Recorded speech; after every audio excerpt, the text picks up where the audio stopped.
conclusions. That would be a very that would be in academic light as well as your personal views. So that is the particular part of it. So this I wanted to ask.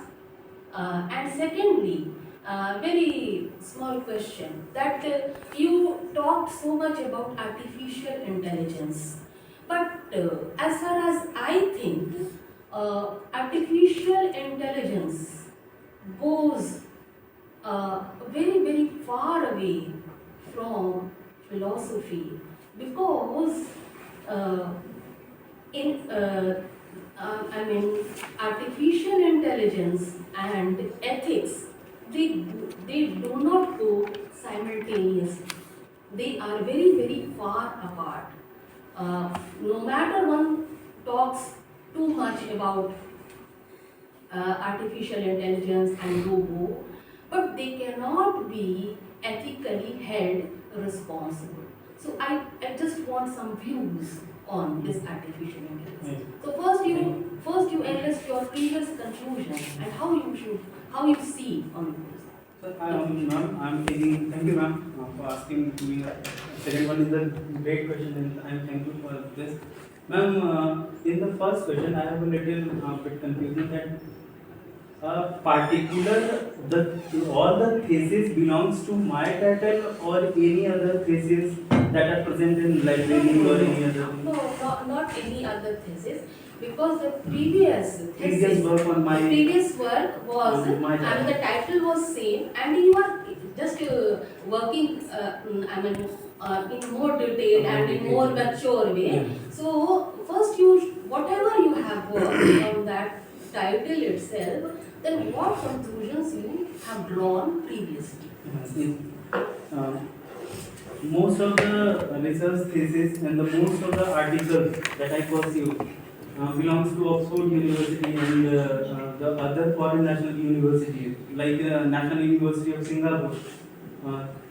Only they do these types of topics, and in India I hardly find anyone that's who are pursuing cognition and attributes of mind in Buddhist philosophy specifically.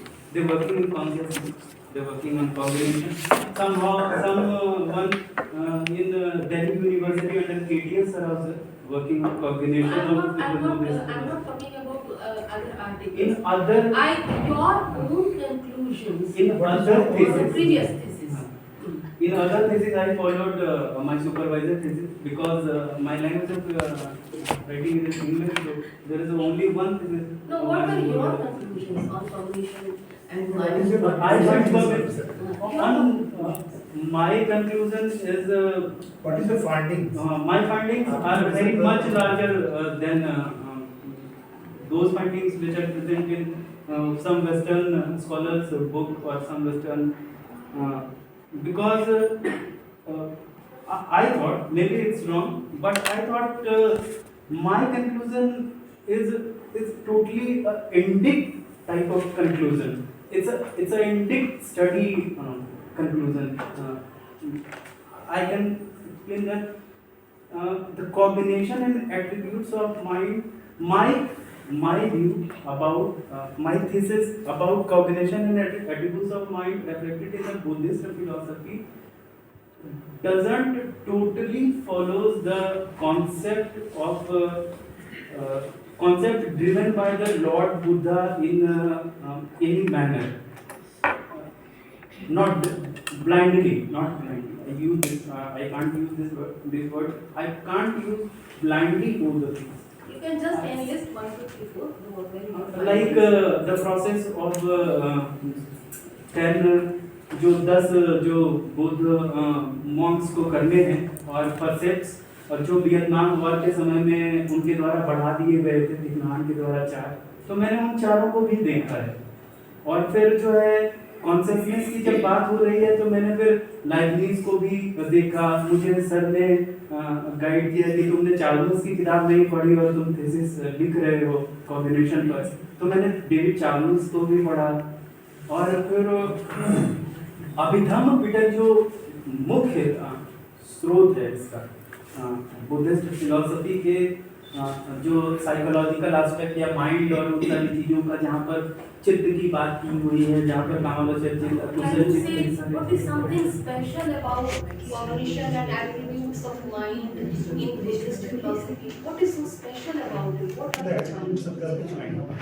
attributes of mind? What do you understand by attributes actually? If we replace the word attribute by characteristic of nature, how can we Define the cognition. Yeah. it's a How will you very define cognition? In Buddhist philosophy, what are the attributes of the mind? Just kindly pinpoint the points of the attributes of the mind. Just cognition according to Buddhist philosophy is the highest level of knowledge. It's also based on the validity of any statement or the non-validity of any statement. This is called cognition. It's a different from knowledge. It's different from it's a not knowledge. It's a pragya. It's a such kind of pragya which is called cognition. And the attributes to define attributes of mind according to Buddhism is very tough because there is no any attributes of mind in Buddhism. Attribute of mind is reflected in the Vaisesika philosophy and the Nyaya also. But you have But worked for so Gautam many Buddha doesn't tell anyone doesn't ask me that question ki how can you take attribute of mind in Buddhist philosophy. First of all, you have to understand the topic. If you are going to work on the topic of cognition and attributes of the mind, you have to search the attributes of the mind. In the research work, The it is attributes your of duty to find out the attributes of the mind. Sir, I am explaining You are that going to it's research on the yeah, topic. it's coming from the Nyaya and the Vaisheshika theory. It's not reflected in the Buddhist, any Buddhist scripture or any Buddhist writing doesn't reflect these type of things. These are called the attributes of the mind. Buddha never said that the mind is an attribute. Mind. what is the difference between attribute and characteristic? Characteristics is a total gesture of any person or any living, ये non-living. देखिए madam ना बहुत relevant सवाल है, मैं बता रहा हूँ। अब मैं इसको थोड़ा सा और को रिलेट कर रहा हूँ। आप योग की भी चर्चा कर रहे हैं, उसको भी चर्चा कर रहे हैं, स्टूडेंट्स भी हैं, इसलिए जी। मैं ओपन क्लियर कर रहा हूँ। अगर योग में बात करें तो चित्त से स्टार्ट होता है। जी वो बोलते हैं कि योग को डिफाइन करते हैं कि योग चित्त वृत्ति विरोध है, जी नहीं? जी तो किस तरह के मॉडिफिकेशन ऑफ द माइंड को वो कंट्रोल करने के लिए करते हैं? कभी आपने सोचा? वो वृत्तियाँ तो चलती रहती है, जी। spontaneous flow of modification of the mind, running in the mind. You cannot stop any modification of the mind at the any level. तो जब बात होती है मॉडिफिकेशन ऑफ द माइंड का, चित्त की बात बुद्ध कर रहे हैं, चित्त की बात ये कर रहे हैं, जब वो कहते हैं कि मॉडिफिकेशन ऑफ द माइंड जो है ना वो चलता रहता है, तो what type of modification of the mind you have to stop, you have to control? Exactly sir नहीं, लेकिन वो जैना से जुड़ करके जो आश्रम वहाँ जो जैन में हो रहा है वो उसको ही यहाँ पर वो रोकने की बात कर रहे हैं, चित्तवृत्ति निरोध। मैं कह रहा हूँ Physical aspect से मैं कह रहा हूँ physical the aspect basic ground is the क्लेश. क्लेश You have to remove all the kleshas जी। of the mind. जो बेसिक बैकग्राउंड है ना, अविद्या, अस्मिता, राग, द्वेष, अभिनिवेश, जी। मैं बात है, फिर बुद्धिज्म में आता हूँ। जी आप बनाए से भागिए मत। Physical जब aspect टॉपिक से क्या physical क्यों? इतना सीरियस टॉपिक लीजिएगा तो बचने का रास्ता मत निकालिए। जब इतना सीरियस टॉपिक लिए हैं तो बचने का रास्ता मत निकालिए, हम आपको रास्ता दिखा रहे हैं। जी जब आप कहता है कि जब योग में कहता है कि योग चित्त वृत्ति निरोधक, तो वृत्ति निरोधक किस तरह का? तो कहते हैं जो क्लिष्ट वृत्ति है, वो वृत्तियां पंचतैया क्लिष्टा क्लिष्टा, वृत्तियां 5 प्रकार की होती हैं, प्रमाण, विपर्य, विकल्प, निद्रा, स्मृति, और वो क्लेश जन्य होती हैं और अक्लेश जन्य होती हैं। तो जब क्लेश जन्य वृत्तियां हैं उसको रिमूव करना है, कंट्रोल करना है, और दैट स्टेट जो होगा ना वो कॉग्निटिव स्टेट होगा। मैं फिर आ रहा हूँ वापस बुद्धिज्म में चलिए। आप जब बुद्धिज्म में बात करें, आप लगातार बोल रहे हैं कि वो साइंटिफिक थ्योरी है, साइंटिफिक थ्योरी में सुन रहा हूँ। प्रोफेसर राजेंद्र प्रसाद ने अपनी किताब में साफ लिखा कि ये जो प्रतीत समुत्पाद है ना, वो जो थ्योरी ऑफ कॉजेशन और कर्म और रिबर्थ की जितने भी थ्योरीज है ना, ये metaphysical theory. You cannot assess the quantitative and qualitative changes of the consequences. That's why it is not scientific theory. First, you have to understand what is the scientific theory and metaphysical theory. Rajendra Prasad ने साफ लिखा, IIT Kanpur के professor हैं राजेंद्र प्रसाद, शायद आपने सुना होगा नाम, रिनाउंड आदमी, रिनाउंड लॉजिशियन, हर बात लॉजिक में लिखते हैं, टर्म लॉजिक में लिखते हैं। उन्होंने लिखा कि जो कॉजल थ्योरीज जो मेटाफिजिक्स में हम पढ़ाते हैं ना, मेटाफिजिक्स में सत्कार्यवाद, प्रतीत्व समुत्पाद, ये सारे के सारे जो थ्योरीज है ना, ये मेटाफिजिकल थ्योरी है। क्यों? क्योंकि इसके कॉन्सिक्वेंसेस पिन पॉइंटेडली, ना तो क्वांटिटेटिवली, ना तो क्वालिटेटिवली, ना तो कंडीशनली असेस किया जा सकेगा। हम एक को गाली दिए, कोई खराब गाली दिए, मान लीजिए एक्स गाली दिए, अब उसका परिणाम हमको वहां जाके कि मेरा उंगली कट जाएगा, दूसरा गाली दिए, वाई गाली दिए, तो उसका मेरा दूसरा उंगली कट जाएगा। ये we cannot assess, I cannot assess। बुरे कर्म का फल किस जन्म में मिलेगा? पुराण में चर्चा होती है कि आप गुरु के साथ खराब व्यवहार करेंगे तो आप चील में जन्म लेंगे, फलना में जन्म लेंगे, चर्चा होती है। लेकिन वो ऐसा नहीं कि साइंटिफिकली है कि इन्होंने जो गाली दिया वैसा ही परिणाम हमको मिलेगा। गुरु के लिए पॉइंट सर, गुरु के लिए स्पेसिफाइड नरक है। नहीं, वही बात गुरु निंदा करने से कुंभी पाक नरक मिलेगा। कुंभी पाक मतलब हरा जैसा पकाया जाएगा। अब उसी बात को मैं कोरिलेट कर रहा हूँ। फिर नहीं करनी है। जब आप कॉन्सिक्वेंसेस की बात करते हैं कि अविद्या, संस्कार, विज्ञान, नाम रूप, सदायतन, स्पर्श, वेदना, तृष्णा, उपादान, भव, जाति, जरा, there are 12 consequences of the causal connection between these 12 events। जब आप ये कहते हैं, जरूर इसमें causal connections है, लेकिन ये causal connections साइंटिफिक और पिन पॉइंटेड नहीं है। causal connections है, और इसके पूरे ओरिजिन की बात होती है कि कैसे पेन होता है, कैसे सफरिंग्स होता है, सफरिंग कहाँ से क्रिएट होता है, कहाँ से बिगिंस होता है, उसकी पूरी फिलॉसफी उसमें इन्वॉल्व है। अब वहां से सारी बातें आ रही है कि अब रिमूव किसको करना है, कॉग्निटिव स्टेट कौन होगा, अविद्या क्या है, अविद्या के बारे में डिफाइन किया जा रहा है कि नित्य को जो अनित्य को नित्य समझता है, जो सूची को असुचि समझता है, ठीक है, जो सत्य को असत्य समझता है, मतलब डिफाइन है। जब ये सारी चीज आप कंफर्म कर लेंगे तब आप कॉग्निटिव लेवल पर आएंगे, कॉग्निटिव लेवल पर आएंगे। अब उधर देखिए व्यास भाष्य में कह रहा है, व्यास भाष्य में कह रहा है कि 5 स्टेजेस ऑफ माइंड आप पढ़ रहे हैं, इसलिए हर एक को ध्यान में रखना पड़ेगा। योग बहुत बारीकी से मैंने कॉग्निटिव साइकोलॉजी पर बात कर रहा है। और एक और गलती हो रही है जो मैं कहना चाहूंगा कि एक कॉग्निटिव साइकोलॉजी ब्रांच है, एक कॉग्निटिव साइंस ब्रांच है, एक कॉग्निटिव फिलॉसफी ब्रांच है। कॉग्निटिव फिलॉसफी जो है प्योरली ह्यूमन नॉलेज की बात करता है, और कॉग्निटिव साइकोलॉजी है वो साइकोलॉजिकल कंडीशनिंग की बात करता है, और जो कॉग्निटिव साइंस है वो आपकी बात करता है, जो टूल्स और मशीन्स की बात कर रहा है कि उसका कॉग्निशंस कैसे होता है, वो कैसे रिसीव करता है, कैसे रिएक्ट करता है, कैसे रिस्पॉन्ड करता है, कैसे रिप्रेजेंट करता है, रिप्रेजेंटेशंस कैसे होता है, उसके मशीन्स के माइंड और हमारे माइंड में क्या फर्क है, ह्यूमन माइंड का रिसेप्शन और रिप्रेजेंटेशंस कैसे होता है। तो ये जो ब्रांचेस अभी नए आए हैं कॉग्निटिव साइंस को लेकर के, उसमें अलग अलग ब्रांचेस हमको मिला करके पढ़ाई हो रही है कि माइंड, ह्यूमन बीइंग का माइंड कैसे फंक्शन करता है, कैसे नॉलेज होता है, इस तरह की बातें आती हैं। ठीक है, अब वहां से कोरिलेट करते हैं हम। आपको केवल ह्यूमन साइकोलॉजी पर बात करते हैं, जो इसकी बात कर रहे हैं।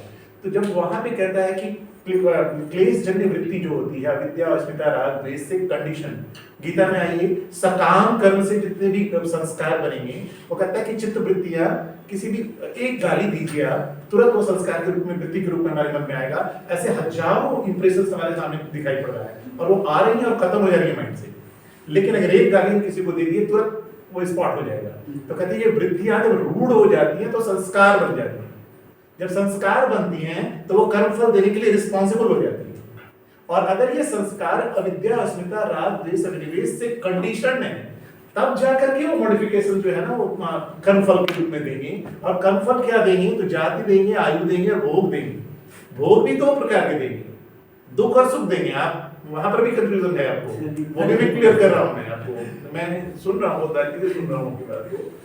दुख और सुख में कंफ्यूजन होता है। सुख जो है ना वह भी क्लेश जन्य है, वो भी अविद्या है। हम अगर लालच से कोई अच्छा काम करें और उससे फायदा लेना चाहें तो वो सुख तो देगा हमें, कि हम अपने बेटे के लिए चाहे कि नौकरी मिल जाए उसको, और कोई गलत काम कर दे तो हमें सुख तो देगा, लेकिन लास्टली वो हमें पेन दे देगा। तो इसमें तो फर्स्ट में उन्होंने कहा ना कि जाति की दुख, जरा की दुख, मरना की दुख, अपीय भी हो गई, दुख संचय भी। हाँ, तो वही हम कह रहे हैं ना कि उसको देखिए, नॉलेज पर जब हम काम कर रहे हैं, कॉग्निशन पर काम कर रहे हैं, तो कॉग्निशन का लेवल, जैसे योग भी कॉग्निशन का काम है। आपने चर्चा किया हुआ है, तीन लेवल बताया आपने, ज्ञान, क्या तो बताया, ध्यान करके कुछ 3 स्टेप बताया था। ध्यान, जी। हाँ, तो योग में अगर जाइएगा तो उसमें समाधि के लेयर्स हैं। मान लीजिए व्यासवासी ने परिभाषित किया कि योग का क्या स्टेजेस है, तो कहते हैं कि वो क्षिप्त है, मूढ़ है, विक्षिप्त है, एकाग्र है, निरुद्ध है। ठीक है, अब आइए कॉग्निटिव लेवल कहाँ से स्टार्ट ही होता है, एकाग्रता से स्टार्ट होता है। उसके पहले वाला जो नॉर्मल लेवल है उसको कॉग्निटिव लेवल में फिलॉसफी की दुनिया में कंसीडर नहीं करते हैं। वो आम आदमी का लेवल है, वो सामान्य मनोविज्ञान है, उसको ज्ञान के क्षेत्र में नहीं रखा जाता है। एकाग्र से शुरू होता है, वहीं से अब जो स्टूडेंट है वो तो जानते होंगे, जैसे जो किताब आई है उनकी, उन्होंने लिखा कि एकाग्र जो स्थिति है वो सप्रज्ञात समाधि की स्थिति हो जाती है। उसके बाद जो निरुद्ध अवस्था है वो सप्रज्ञात समाधि की स्थिति हो जाती है। कॉग्निशन वहां से शुरू हो रहा है। अब सप्रज्ञात समाधि के बारे में पतंजलि कहते हैं कि वो 4 स्टेज है। ठीक है, बाद में जाकर के वाचस्पति मिश्र कहते हैं 6 है, विज्ञान भिक्षु कहते हैं 8 है, बढ़ता जा रहा है। कॉग्निटिव लेवल्स पर काम कर रहे हैं आप, तो कॉग्निटिव लेवल्स के डेफिनेशंस बदलते जाते हैं, उसके ऑब्जेक्ट बदलते जा रहे हैं। जब ऑब्जेक्ट की बात आती है योग में तो कहते हैं कि वो ग्राह्य है, ग्रहण है और ग्रहित्री है। ग्राह्य कौन है, तो वो स्थूल विषय है, जैसे टेबल कुर्सी जैसे विषय, और इसी स्थूल विषय का जो ओरिजिन है, जो पंच महाभूत है वो है। फिर कहते हैं कि इसी में एक सूक्ष्म तत्व भी है जो पंच तन्मात्र है। जब हमारे ज्ञान का लेवल स्थूल ऑब्जेक्ट पर आएगा, फिर उस ऑब्जेक्ट के साथ उसके रूट कॉज पर आएगा, फिर उसके रूट कॉज पर आएगा, ग्रेजुअली हम इंप्रूव करते जाएंगे। फिर हम अपने इंद्रियों पर फोकस करेंगे, फिर अपने अहंकार पर फोकस करेंगे, फिर हम अपने बुद्धि पर फोकस करेंगे। और जब बुद्धि को जब देखने की कोशिश करेंगे तो बुद्धि में रिफ्लेक्शंस जो होगा, तो वो विज्ञान भिक्षु जैसे बोलते हैं बिंब प्रतिबिंब बात को लेकर के, कि वो हमारा जो इमेज है ना, वो आत्मा जब ये पूरी तरह से मॉडिफिकेशन ऑफ माइंड और संस्कार और इंप्रेशन पूरी तरह से खत्म हो जाएगा, तो माइंड में आत्मा पूरी तरह से रिफ्लेक्ट हो जाएगा। दैट स्टेट इज विवेक ख्याति। ये साफ परिभाषित करने की कोशिश कीजिए, ऐसे नहीं बचने की कोशिश मत कीजिए। काम चलाओ, पहले वाला टाइम वो चला गया, वो जेआरएफ वाला टाइम में सर वो सुन के हम लोग ने आप लोगों को सर एक चीज पूछना है बहुत प्रोत्साहित किया गया सब कि वो कुछ। सर कैसे जोड़ सकेंगे सर, जैसे कि अगर बुद्धिस्ट उतना जोड़ेंगे सर तो नहीं है। बुद्धिस्ट में भी तो पूरे थ्योरी है। महायान में प्रज्ञावान की चर्चा नहीं, हम देखिए तो सर suggest बहुत सारी करेंगे बातें कि- वो बताए और बड़ी काम की बातें बताए। नहीं, हम तो सजेस्ट करेंगे आपको कि सर से Point पूछ of- करके यू शुड चैप्टराइजेशन को आप फिर से थोड़ा सा मॉडिफाई कर लीजिए सर से। नहीं, मॉडिफिकेशन की जरूरत नहीं है, उसमें थोड़ा आप सा- मॉडिफिकेशन के लेवल से सरपास कर गए हैं चीजों को। हाँ। ठीक है, अब वो क्वेश्चन नहीं है, लेकिन पॉइंट ऑफ डिपार्चर को क्लियर रखिए। पॉइंट ऑफ डिपार्चर में मिसकंसेप्शन नहीं होना चाहिए। जैसे सर बोले कि ये मतलब प्रतीत समुपाद को कॉजल रिलेशन के रूप में यदि समझते समय कुछ केयरफुल रहना है, बहुत सर जरूरी है। लेकिन सारे बुद्धिस्ट और देखिए उसमें गलती और एक गलती ये हो जाती है कि पहले का आप मान लेते हैं कि प्रतीत समुत्पाद जो है डिपेंडेंट ओरिजिनेशन कॉजल थ्योरी है, तो उसके बाद आपको लगता है कि विज्ञान कॉजल थ्योरी को मानता है इसलिए वैज्ञानिक है। ठीक है, बिल्कुल यही लगता है लगता है ना। जी। तो कॉजल थ्योरी आया कहाँ? अच्छा, न्यूटन के समय जो कॉजल थ्योरी था कुछ वैसा ही है, महसूस होता है। उसका 3 नियम एक्सपेरिमेंटल मेथड्स को मत लगाएं। ठीक है, लेकिन अभी विज्ञान क्या कॉजल थ्योरी को उस रूप में मानता है? उस रूप में नहीं मानता है विज्ञान। विज्ञान जो है वो कॉम्प्लेक्सिटी थ्योरी आ गया है बहुत। आइंस्टीन के थ्योरीज को लेकर के जो थ्योरी पार्ट है ना, उसको लेकर के इम्प्लीमेंटिंग पार्ट को लेकर के भी बहुत सारे इश्यूज बनते जा हाँ, रहे बहुत हैं। अभी से उसके बदले तो हाइजेनबर्ग को ज्यादा उसको भी चर्चा का विषय बना दिया गया है। बटरफ्लाई इफेक्ट सुने हैं ना? बटन हाँ, क्या बोलिए बोलिए बताइए। सुना है हाँ? जानना चाहिए ना, आप लोग क्या साइंस पढ़े तब नहीं, जो बटरफ्लाई इफेक्ट जो है, सो उसके बारे में कहा जाता है कि वर्ल्ड इतना डायनेमिक है कि बहुत छोटे से कारण से बहुत बड़ी घटना हो सकती है। ठीक है, उसका उदाहरण ये दिया जाता है कि ब्राजील में यदि कोई बटरफ्लाई अपना पंख फड़फड़ाती है तो उसका रिपरक्यूशंस इतना ज़्यादा हो सकता है कि फिलीपाइंस में टॉर्नेडो आ सकता है। ठीक है, इसको कहते हैं बटरफ्लाई इफेक्ट। तो कॉजेशन का वो जो कंसेप्ट है न्यूटन वाला 3 नियम वाला, वो आजकल साइंस नहीं मानता। ठीक है। तो इन्वायरमेंट को भी उसी हिसाब से लोग ख्याल रखने पर जोर देता है कि आप इन्वायरमेंट को लगता है कि आप एक छोटा सा हार्म कर रहे हैं, लेकिन उस हार्म का कितना दूर तक असर जाएगा उसकी नापजोख करना आसान नहीं, मुश्किल। ठीक है, तो कॉजेशन से उसको पर्यायवाची मत समझिए, ये जरूरी concept वो है। सवाल रह जा रहा है। ठीक है। I just want to ask, वैज्ञानिक कि वो दूसरी बात debate कैसे करेंगे? हाँ? जैसे नहीं, अगर DD को अपना पोजीशन क्लियर है, advancing point। नहीं, आप ठीक है, आप मॉडिफिकेशन की नहीं। आपको बहुत सारे पॉइंट्स पर आपको सोचना पड़ेगा। जैसे मान लीजिए अब गीता में कहते हैं जब सात्विक गुण की इंटेंसिटी हाई लेवल पर हो जाती है तो उसकी क्वालिटीज और बिहेवियर जो है कंपैरेटिव माइंड का बदलने लगता है। चेंज हो जाता है। आपको ट्रेस करना पड़ेगा ना, ऐसे थोड़ी है कि नहीं दिया हुआ है उसको आप तो बैठे हैं ट्रेस करने के लिए। सात्विक में जब आप में कोई अच्छाइयाँ भर जाती है, किसी के लिए अच्छा काम करने की इच्छा होती है तो देखिएगा कि पूरे साइकोलॉजिकल माइंड का कॉन्सेप्ट बदलने लगेगा अचानक। आपके बिहेवियर में चेंज आने लगेगा, आप कोऑपरेटिव हो जाइएगा, केयरिंग हो जाइएगा, बहुत सारी चीजों में बदलाव आने लगेगा। तो वो सारा चीज एट्रीब्यूट्स आपको सिलेक्ट करना पड़ेगा। उसको प्रज्ञा पारमिता है, 10 पारमिताओं की चर्चा होती है, उसमें कैसे न्यूट्रलिटी आती है, कैसे दान की क्रिया बढ़ने लगती है, किसको दान देंगे, आप मेरे तरीके से दान सबको नहीं दे देंगे, उसमें भी सोचेंगे कि दान देने के लिए कौन सी न्यूट्रलिटी है, किसकी जरूरत है। ब्रह्म ध्यान ये जो आपका एट्रीब्यूट्स ऑफ माइंड है, तो ये ट्रेस करना पड़ेगा। ये एट्रीब्यूट्स एसेंशियल एट्रीब्यूट्स है कि एक्सीडेंटल एट्रीब्यूट्स हाँ, है? सबका सवाल इनमें आकस्मिक विशेषता है कि अनिवार्य विशेषता है माइंड की? अनिवार्य विशेषता आकस्मिक आकस्मिक ही होगा। आकस्मिक एट्रीब्यूटेड टू हमेशा। Can be eradicated. यहाँ पे एक और सवाल उठ रहा है, ठीक है?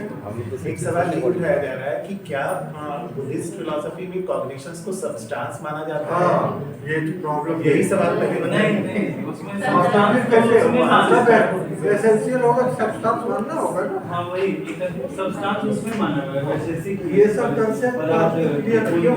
सांख्य में नहीं माना गया? सांख्य में माना गया, अगर वेदांत में माना गया। लेकिन बौद्ध ने नहीं माना। बौद्ध ने मान लिया है वो रूप वेदना संज्ञा इसमें जो 5 इंद्रियां हैं और उसमें एक मन को जोड़ा है उन्होंने गौतम बुद्ध ने बताया। नहीं, उसमें तो जैसे तो फिर न्याय चार्वाक में जैसा है कि चैतन्य विशिष्ट में ही वो आत्मा करके जब स्टार्ट करता है तो वहाँ पे एक्सीडेंटल प्रॉपर्टी है, चेतना कहीं भी माइंड से रिलेटेड नहीं है, बॉडी की प्रॉपर्टी है और वो भी कंडीशंस पर है। It depends upon the certain conditions की, अगर किसी खास कंडीशंस में वो रिफ्लेक्ट होगा तो उसमें चेतना या ज्ञान नामक चीजें आएंगी। और न्याय में भी वही करता है, आत्मा को तो मानता है इटर्नल, लेकिन कॉन्शियसनेस जो नोइंग प्रोसेस है उसको एक्सीडेंटल मान लेता है। लेकिन सांख्य में उसको सब्सटेंस के रूप में मान लेता है, जब पुरुष को मानता है कि वो शुद्ध चैतन्य है, ज्ञान स्वरूप है। अगर वेदांत में जब मानता है तो वो कहता है सत्यम ज्ञानम अनंतम, तो सत्य भी है, ज्ञान स्वरूप भी है, तो ज्ञान को भी सब्सटेंस मान लेता है। ठीक है, वहां मान लेता है। और राहुल में आ जाइए, जैन में आ जाइए तो एक्सीडेंटल एसेंशियल प्रॉपर्टी के रूप में देखने लगता है। और जब कुमारिल में जाइए तो एक्टिविटीज के रूप में मानने लगता है ज्ञान को। और शून्यतावाद बुद्ध में जाइए तो शून्यता मानने लगता है बुद्ध को। तो सर अगर कोई जो है अगर वो मान रहा है कि ये सब्सटेंस नहीं है तो फिर तो एट्रीब्यूट कहना गलत हो जाएगा। नहीं, तभी सही होगा। तभी सही हाँ, तभी सही होगा। तो एट्रीब्यूट्स का मतलब भी होता है वो एक्सीडेंटल है। हाँ मुझे अचानक से लगने ठीक लगा है, आप थोड़ा सा भाषा को समझिए। Some quality is attributed to someone और समबडी। ठीक है, एट्रीब्यूटेड टू हम लोग यूज करते हैं जी, कि attributed to। मतलब उसको श्रेय दिया जा रहा है या उससे जोड़ा जा रहा है, तो हमेशा वो एक्सीडेंटल प्रॉपर्टी होगा। ठीक है, वर्डिंग आपने कहाँ से लिया है, शायद सही वर्ड चुना है, लेकिन उसका थोड़ा इतिहास भूगोल से जानना होगा आपको। डिपेंड करके आप अगर देखिए उसमें तो जब आप क्षणिकवाद जिस तरह से वो आगे बढ़ता है तो क्षणिकवाद तो मानते हैं, लेकिन उसका ये नहीं है कि वो ब्रोकन स्टेट है। जब कॉन्शियसनेस माइंड प्रोसेस में काम करता है तो कंटिन्यूएशन में काम करता है, वो ब्रेक नहीं करता है, एक दूसरे के साथ कनेक्ट रहता है। तो जब उसको जोड़िएगा तो नॉलेज की परिभाषा आपकी बदलेगी और उस रूप पे एक नया रूप सामने आएगा उसका। ठीक है, तो काम आप कर रहे हैं, काम प्रोग्रेस में है, लेकिन कुछ बेसिक अंडरस्टैंडिंग को अभी उसको जोड़िए। जैसे संप्रज्ञात समाधि जब पढ़ेंगे और संप्रज्ञात समाधि पढ़ेंगे, सभी समाधि पढ़ेंगे। सभी समाधि निर्वी समाधि में बहुत लोगों को कंफ्यूजन है। संप्रज्ञात समाधि और संप्रज्ञात समाधि में लोग बहुत कंफ्यूजन है। सभी समाधि में कहता है कि जब संस्कार, जैसे पेड़ है, पेड़ सूख गया, सब चीज हम अपने अंदर में बुरे भाव को पूरी तरह से खत्म करिए, तमोगुण और रजोगुण पूरी तरह से कंट्रोल्ड हो गया, सतोगुण तो आ गया, लेकिन जो संस्कार हमारे मन में बुरे पड़ चुके हैं वो तो भी अंदर में बैठा हुआ है चेतन में, वो तो खत्म नहीं हुआ। तो ये जो पेड़ सूख गया कोई बात नहीं, नीचे में जो उसका बीज गिरा हुआ वो एक दिन पेड़ खड़ा हो गया, तो बीज को भी खत्म करना है। तो अंदर का जो संस्कार है ना, खाली बाहर से आने वाले संस्कार को नहीं रोकना है, अंदर के खराब संस्कार जब पूरी तरह से रिमूव होगा, that state is highest cognitive state, जिसको हम धर्मिक समाधि कहते हैं। बीज है वो सारा आपको ठीक है, उस तरह से बात करिए, और उस तरह से है जो मैंने आपके बुद्धिज्म में भी है, जी हम पढ़े हैं उसका टर्मिनोलॉजी, चूंकि बुद्धिज्म पर हमारा काम थोड़ा ध्यान कम रहता है, लेकिन बुद्धिज्म में भी वो स्टेजेस साफ साफ लिखे हुए हैं। अप्रकटीकरण प्रमा कहलाता है, विषय का यथा प्रकटीकरण ऑफ हो गया, ये अलग-अलग यथा प्रतिष्ठा होगी विषय की, तो अलग-अलग व्यूज जो है हाँ। उसको करिए थोड़ा सा। ये चूंकि आप इस आदमी में कन्वर्ट होने जा रहे हैं, इसलिए वो सभी आपको मैंने शार्प रखना पड़ेगा कि कहाँ कहाँ नॉलेज को किस में देखना है। जी ठीक है, चलिए तो और कोई सवाल, और कोई सवाल मनोज जी?